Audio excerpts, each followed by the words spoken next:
আচ্ছা, চৈত্র সেলে কি কেনাকাটা করতেই হয়? সামনে আসছে পয়লা বৈশাখ, আর তাই জন্য ওর মিষ্টি আর নতুন জামা তো অবশ্যই দরকার। পয়লা বৈশাখে মিষ্টি পাবো কিনা জানি না, কিন্তু পয়লা বৈশাখের আগেই চলে এলো বাড়িতে এই হরেক রকম মিষ্টি।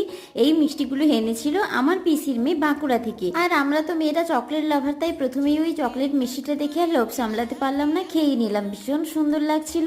আর এই যে আমার চৈত্র সেলের কেনাকাটা, এই যে দেখো সুন্দর একটি আজরাকি প্রিন্টের একটি 3 পিস নিয়ে নিয়েছি। আর এই জামাগুলো আমি চৈত্র সেলে কিনিনি, পাশের আমাদের একটি দোকান থেকে এমনি কিনেছি জামাগুলো, কোনো সেলের নয়। আর এই জামাটা আমার এতটাই পছন্দ হয়েছে যে এতটা বড় থাকা সত্ত্বেও আমি নিয়েই নিই। জানি না এটাকে ফিটিংস করার পর এরকম আমাকে ঢাক লাগবে কিনা। আচ্ছা, জানিও তো সত্যি এই কুর্তিটা ভালো লাগছে কিনা। আর একটি আমার স্কুলে যাওয়ার জন্য এই যে একটা ব্লাউজ নিয়ে নিয়েছিলাম, এই যে সূর্যি মামার জন্য এরকম ফুল হাতা ব্লাউজ তো নিতেই হবে, আর কোনো উপায় নেই। আর তোমাদেরও পয়লা বৈশাখের কেনাকাটা কতদূর হলো সেটাও জানিও। আজকে ভিডিওটি এই পর্যন্তই, টাটা।